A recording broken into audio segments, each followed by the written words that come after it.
नमस्कार नन्हे मुन्ने साथियों, जैसा कि पता है ये दूसरी क्लास है। दूसरी क्लास में हम कोशिका या सेल से रिलेटेड कुछ टॉपिक पढ़ेंगे, जिसको सेल जिसे हम क्या कहते हैं, फंडामेंटल यूनिट ऑफ लाइफ, मतलब जीवन का आधार। ठीक है, अब इसे हम जीवन का आधार क्यों कहते हैं? जीवन का आधार कहने के लिए हमारे पास बहुत सारे सबूत हैं, जिसके आधार पर हम इसे कह सकते हैं कि कोशिका जीवन का आधार है। जैसे एक सिंगल कोशिका वे सभी कार्य करती है जो एक जीव करता है, मतलब पाचन, श्वसन जैसे शरीर के सारे कार्य एक कोशिका करती है। इस आधार पर हम इसे कह सकते हैं कि सेल एक structural and functional unit of life है। Cell is a basic structure and functional unit of life. ठीक है, तो चलिए सेल से रिलेटेड कुछ और पॉइंट देखते हैं। सेल क्या है? चलिए, जिससे हमने सेल देखा था, तो सेल से रिलेटेड एक टर्म और है साइटोलॉजी, जो हम देखते हैं साइटोज। तो साइटोज मीन्स क्या होता है? साइटोज मतलब होता है सेल, एंड लॉजी मतलब होता है स्टडी। तो स्टडी ऑफ सेल या जो है सेल के बारे में अध्ययन करना या कोशिका के बारे में जानना या अध्ययन करना क्या कहलाता है? साइटोलॉजी कहलाता है। ठीक है, उसी से रिलेटेड कुछ टर्म है जिनको हम देखते हैं कि कोशिका और कोशिका की खोज कैसे हुई, कौन कौन सी बातें हैं, इन पर हम विचार करते हैं, देखते हैं। तो कोशिका की खोज सर्वप्रथम रॉबर्ट हुक ने 1665 में की थी।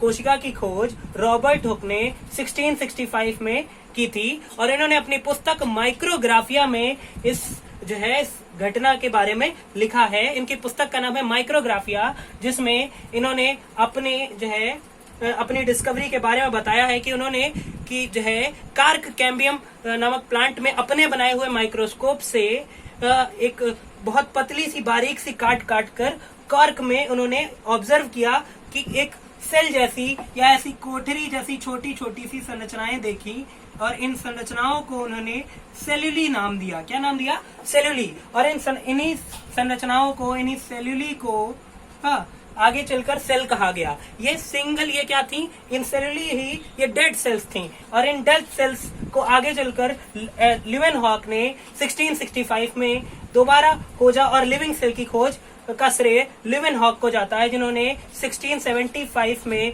या 1674 ईस्वी में किसकी खोज की? लिविंग सेल की खोज की। उसी के साथ और चीजें देखते हैं कि लिविंग सेल में बहुत सारी चीजें होती हैं। तो उसमें क्या होता है कि जो भी हम स्ट्रक्चर देखते हैं, तो लिविंग सेल का जो मेन स्ट्रक्चर है, जिसको हम न्यूक्लियस कहते हैं, न्यूक्लियस की खोज रॉबर्ट ब्राउन ने 1831 में की थी, या 1831 में रॉबर्ट ब्राउन ने न्यूक्लियस की खोज की। और न्यूक्लियस की खोज के साथ साथ ही और जो है उसका जो बाहरी स्ट्रक्चर है, जिसको हम सेल मेम्ब्रेन कहते हैं, सेल मेम्ब्रेन की खोज या कोशिका कला की खोज कार्ल नेगेली ने 1855 ईस्वी में की थी। ठीक है, मतलब कार्ल नेगेली ने इसे जो है सेल मेम्ब्रेन नाम दिया, और उन्होंने ही इसे सेल मेम्ब्रेन बताया। उसी के साथ साथ और क्या है कि डिस्कवरी ऑफ प्रोटोप्लाज्म या प्रोटोप्लाज्म की डिस्कवरी का श्रेय डुजार्डिन को दिया जाता है। डुजार्डिन ने इसे सार्कोड कहा, और उन्होंने 1835 ईस्वी में या 1835 में प्रोटोप्लाज्म की खोज की, और उन्होंने इसे सार्कोड कहा। उसके बाद पुरकिंजे ने इसे प्रोटोप्लाज्म नाम दिया, और इन सब चीजों इनकी डिस्कवरीज को आगे बढ़ाया। उसी के आधार पे कुछ आगे की चीजें हैं, जैसे हक्सले ने प्रोटोप्लाज्म को basic physical basis of life कहा। उन्होंने प्रोटोप्लाज्म को जीवन का आधार कहा। किसने? हक्सले ने प्रोटोप्लाज्म को जीवन का आधार कहा। इसी से रिलेटेड कुछ और टर्म है, जैसे सेल थ्योरी हम पढ़ते हैं, तो सेल से ही रिलेटेड सेल थ्योरी है कि सेल की डिस्कवरी किस आधार पे हुई और उसमें क्या क्या चीजें हैं। तो सेल थ्योरी किसने दी थी? सेल थ्योरी 1835 में दो जर्मन जूलॉजिस्ट और बॉटनिस्ट एम.जी. स्लीडन एंड थियोडर स्वान ने 1835 और 1839 में इसकी डिस्कवरी की, और उन्होंने जो है सेल थ्योरी दी। सेल थ्योरी के आधार पर क्या है? Cell theory all living cells are made up of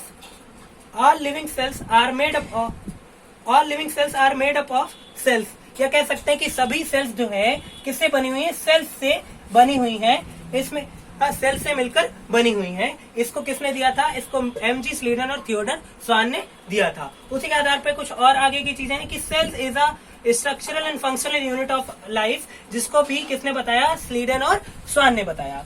उन्होंने ही और इस थ्योरी में थियोडर कह सकते हैं कि एम.जी. स्लीडन और थियोडर स्वान की जो थ्योरी थी, इस थ्योरी को दोबारा रिवाइज किया रुडोल्फ विर्को ने 1855 में 1855 ईस्वी में इस थ्योरी को रिवाइज रिवाइज किया, और रिवाइज करने के बाद उन्होंने कहा कि all living cells are arises from pre existing cells. इसका मतलब क्या है कि सभी सेल्स अपनी प्री एग्जिस्टिंग सेल्स से से ही उत्पन्न हुई हैं। उन्होंने बताया कि ओमनिस सिल्ला ई सिल्ला, ओमनिस सिल्ला ई सिल्ला एक लैटिन वर्ड है, लैटिन वाक्य है, और उसका मतलब होता है कि सभी जीवित कोशिकाएं अपनी प्री एग्जिस्टिंग सेल्स से या अपनी पूर्ववर्ती कोशिकाओं से उत्पन्न होती हैं। उसी के आधार पर कुछ और चीजें बताई गई कि लाइफ जो है, या कह सकते हैं कि ऑर्गेनिज्म की लाइफ सिर्फ और सिर्फ एक सिंगल सेल से स्टार्ट होती है, और सिंगल सेल से ये स्टार्ट होने का मतलब क्या है कि जैसे हम देख सकते हैं कि ह्यूमन लाइफ को ही अगर हम देखें तो किससे स्टार्ट हो रही है, एक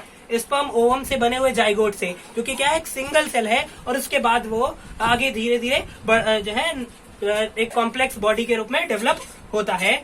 बट इस ओमनिस सिल्ला ई सिल्ला जो दिया गया, जो थ्योरी दी गई सेल थ्योरी का एक एक्सेप्शन भी है, क्योंकि क्या है कि वायरस जो है सेल थ्योरी पर पूरा जो है क्या कह सकते हैं कि वायरस एक्सेप्शन है सेल थ्योरी का, और इसको हम जो है एक्सेप्शन के रूप में देखते हैं, क्योंकि वायरस इस थ्योरी को पूरी तरह लागू नहीं करता है। और वायरस क्या है, एक उप कोशिका है, या उप कोशिका का कह सकते हैं कि कोशिका पहुंचने वाली, या उप कोशिका का मतलब है कि कोशिका तक पहुंच रही है, कोशिका भी नहीं उत्पन्न हुई। इसका कारण यह है कि वायरस सिर्फ और सिर्फ लिविंग सेल में ही जनन करता है, और लिविंग सेल में ही आगे जो है आइसोलेट, और इसको अगर हम आइसोलेट कर देते हैं सेल से, तो ये कह सकते हैं कि फर्टिलाइजेशन नहीं करता है, और ना ही इसका जो है ये इन्फेक्शन कर सकता है। चलिए आज के लिए इतना ही, आगे